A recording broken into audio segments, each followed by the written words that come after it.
I would like to correct myself. I was informed that I mentioned that the travel authority is approved by the Office of the Vice President. The travel authority is approved by the Office of the President. Thank you. Thank you very much, Your Excellency. The correction is duly noted. Yes, Madam Chair, may I move that we strike out the word binanatan uttered by Rep. Marcoleta. Wala naman pong binabanatan. Second. There is a motion to strike off from the record the terminology binabanatan. It has been duly seconded. The motion is carried.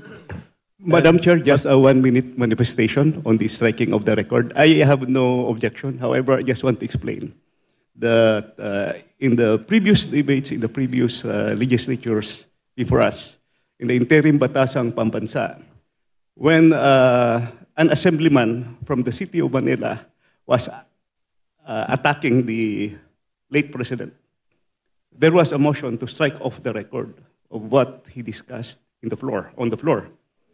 The former Assemblyman Arturo Tolentino said that if you strike off the record any sentence or paragraph, it's just the same sentences, and you strike it, so you still can read that. So that was clear that I think that the procedure is still the same. The statement of Banatan, i-cross lang yan, but it's still there in the records.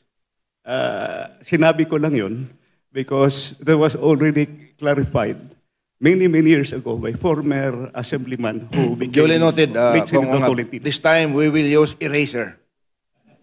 Okay? Yes. Thank you. Pero ngayon may video na. Okay. Going to the next from the minority leader, Congresswoman Reneco. Please go ahead. Good morning to the Vice President. Good morning to my colleagues. I'd like to take off po sa questioning na ni Representative Tino. Meron po kasing minention na list of destinations na tinake ni Vice President this year under Travel Authority. But we like to take note na in a press conference of the Office of the Vice President, meron pong security and staff na kasama si Vice President. So can we ask po, paano po pinopondohan yung pagpunta, flight and accommodations ng staff and security ng OVP? Madam Chair,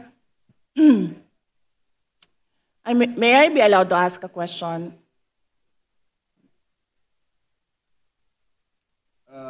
Depende sa nature, Madam Vice President. Yes. Magpinsan po ba si Congressman ko ngayon tsaka si Zaldico? Ano po yun? Gusto ko Mr. lang Chair, I malaman. can answer. Are they relatives, sir? Please answer, Congresswoman Rene. I have no familiar relation po to Zaldico or to Representative Zaldico or any of their relatives po. Thank you, Madam Chair.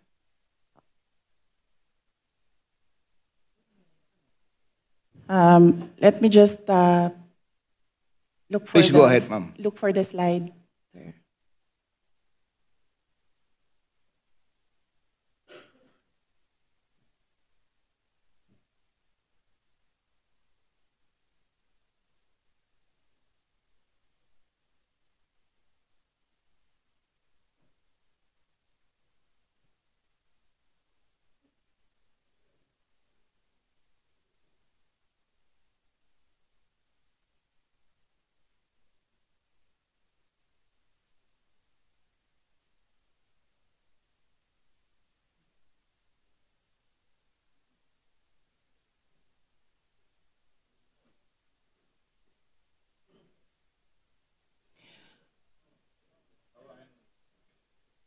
So, Madam Madam Vice Chair. President, please go ahead. Yes.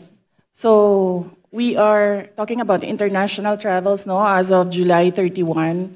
So, for two travels in Southeast Asia, for the security, it's 474,700 646.93 pesos.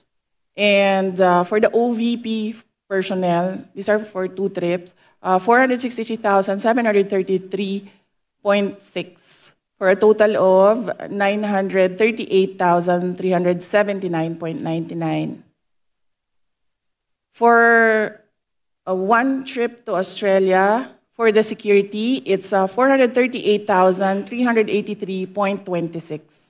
And for the OVP personnel, it's 206,988 for a total of 645,371. For the Middle East and Europe, 3 trips, the total is for the security is 2,922,869.98. And then for the OVP personnel, that's 329.47 for a total of 4,748,199.45. For 3 trips in East Asia, the security budget was 1,141,937, and for the OVP personnel, 0, because they did not join these trips. And the total is 1,141,937. The total for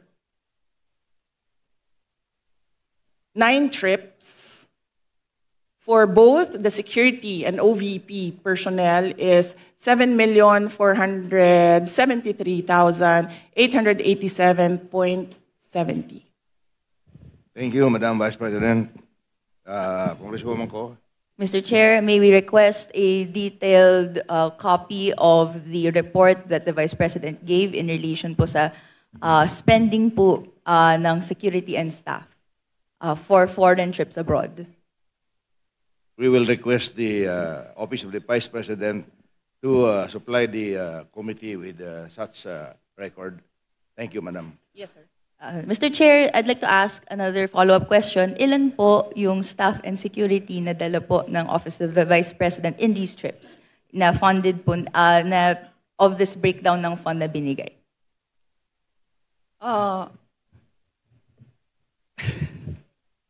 Luoy na kayo mong naong, sir, ba? Kanang. Madam Chair, for the security, I understand they recommend, the Armed Forces of the Philippines recommend 3 to 4 security personnel, but the Office of the Vice President only approves 2 security personnel. And for the Office of the Vice President personnel, that's 1 ceremonial and diplomatic affairs employee, 1 for MPRD, that is the Media Relations and Public Affairs Division, and then 1 for as assistant to the Vice President. So those are the approved personnel who joins the Vice President in her trips. So, to clarify, Mr. Chair, these personnel in total ay sinagot ng OVP fund of totaling 7.4 million pesos sa ating mga foreign trips. Madam Chair, not all foreign trips, as I mentioned. Security is always recommended by the Armed Forces of the Philippines, but some trips do not have OVP personnel because there are only 3 trusted OVP personnel who can do the work that I demand from them, and sometimes they are not available. Okay. Congresswoman Ko. Thank you, Madam Chair. So to confirm, ito pong mga trips na to that was mentioned, are these trips personal in nature that required po yung presence ng personnel and staff? Mr. Chair, I believe, with all due respect with my colleague in the minority, I believe the question is irrelevant. Because even if the Vice President travels on her personal capacity, we cannot disassociate herself from the office of the Vice President. She's still the Vice President. The Exactly. reason for the travel is business, but she could also travel in her personal capacity, but she's still the Vice President. So I believe the question is irrelevant. With all due respect with my colleague. Mr. Chair, thank you. just to respond po, no, this is just a mere question, whether the nature of the trip is personal or business po, no, or whether it's official. This is a question that I'd like, that could be posed, and I hope to post po to the Madam Vice President. Madam Chair, it depends. If I have activities for the Office of the Vice President abroad, the 3 OVP personnel join the trips. But if the trip is purely personal and I do not have events for the Office of the Vice President, they do not join the trips. So in the graph, in the table that I mentioned earlier, those were the trips that the 3 personnel from the Office of the Vice President joined. But in the case of security personnel, this is something that is beyond the Office of the Vice President. It is decided by the Armed Forces of the Philippines. Thank you, Madam Vice President. Okay, thank Masukan you. ko. Thank you, That Mr. Chair. Hope satisfies your question. Okay. My next question is in relation po to a line of questioning and in relation to the unqualified opinion that the COA issued to the Office of the Vice President. But after that, 60 days was provided to the Office of the Vice President to issue corrections po to certain errors made. Upon questioning the COA in its budget hearing, nagbigay po sila ng additional details kung saan may nakita daw po kasing 3.8 million pesos worth of equipment not accounted for in the OVP submission. Ito po ay mga errors found in the 2024 annual audit report. Can the Vice President explain this error po, Mr. Chair? Madam Chair, the Office of the Vice President from 2022, 2023, and 2024 received unmodified opinions from the Commission on Audit. And I would like to take this opportunity to thank all my colleagues in the Office of the Vice President for being faithful to transparency and accountability in our office. The reason why we have comments from the Office of the Commission on Audit is because of system and improvement in processes. So these are basically documentations that the Commission on Audit require of transactions. And we have already updated our manual of operations in the OVP to reflect comments from the auditors. Thank you very much, ma'am. And if you can, if possible, if that is not classified, you can give a list to the committee para kami na po magbigay doon sa minority. Thank you very much. The manual of operations, sir? Okay, sir. Let me just discuss this with the executive committee. Kasi pinaghirapan din namin dito, Sir Gawin. Baka kopyahin lang din ng minority. It's your prerogative, Madam Vice President. But Madam in Po. relation to that po, Mr. Chair, Okay. we would be interested in the report kung ano po yung 3.8 million pesos that required correction po doon sa COA audit report in 2024. Would that be possible po, Mr. Chair? Madam Chair, as I said, all questions about all documents inside the Commission on Audit is best to be directed to the auditors or the representatives of COA in the budget hearings. Thank you. But with all due respect, to follow up that po, the COA specifically sought correction because po may nakita pong 3.8 million pesos that is not accounted for in the submission by the OVP. So the burden of the submission is actually with the following agency.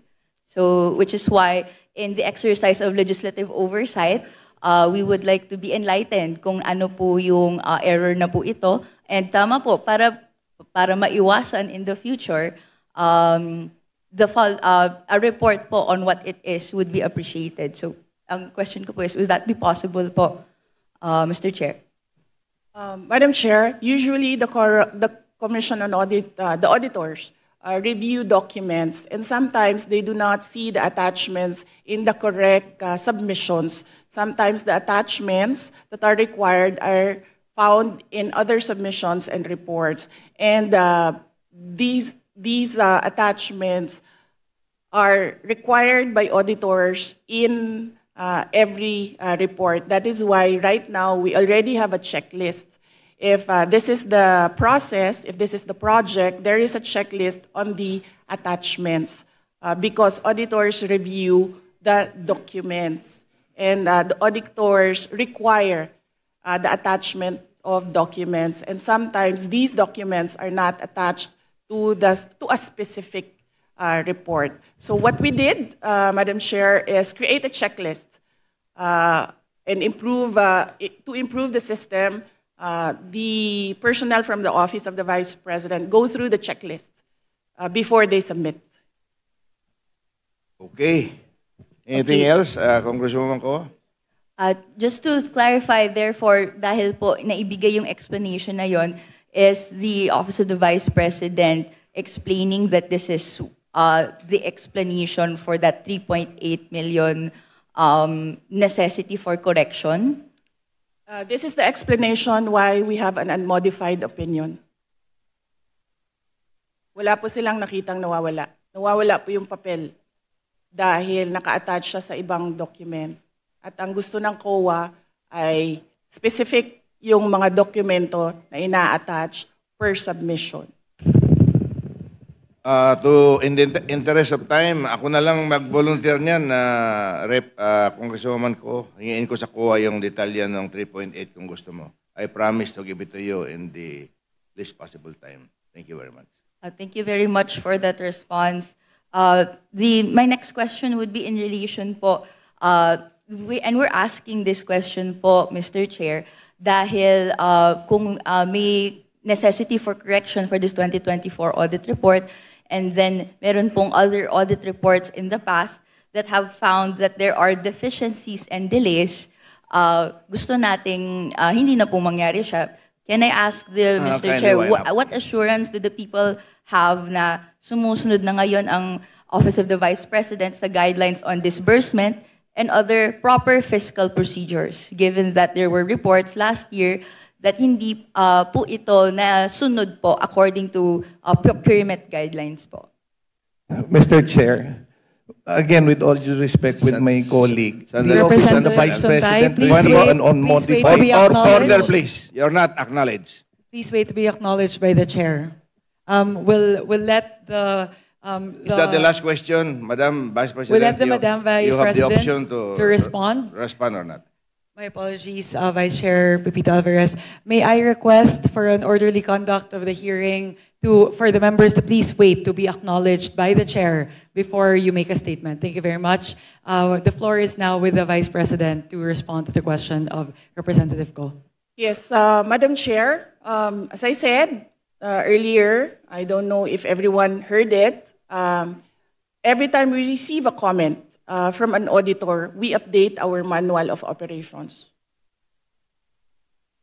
In order no missing items would be in the next expenditure program. Is that correct? Yes, sir. Thank you very much. Congresswoman Ko, that winds up your questioning. Thank you for that response, Mr. Chair. This will be my last question po. Okay. In relation po doon sa ibang mga items in the budget before, we have taken note that if confidential funds of the Office of the Vice President, according and as revealed to the good governance hearings, was dispersed to the security heads or the VP-SPG. May I ask po, no, bakit po dispersed siya to the VP-SPG or the security heads Pero ang nakalagay sa Joint Circular Number 2015-1 issued by DBM and COA that it should be dispersed to the Special Dispersing Officer. Madam Chair, this is the confidential funds is a subject of impeachment proceedings. Is a subject of the articles of impeachment from the House of Representatives, and I would not like to discuss the defense strategy, particularly because the prosecutors will come from the House of Representatives. Okay, Mr. Chair, my final question. No, Ito na I'm po sorry. yung last one. I'm Hindi sorry. na po siya That's part the ng last question. individual. Madam Yes Chair. I'm po, sorry. Mr. Chair. Madam I'm Chair. sorry, that's the last question. Madam Chair. Madam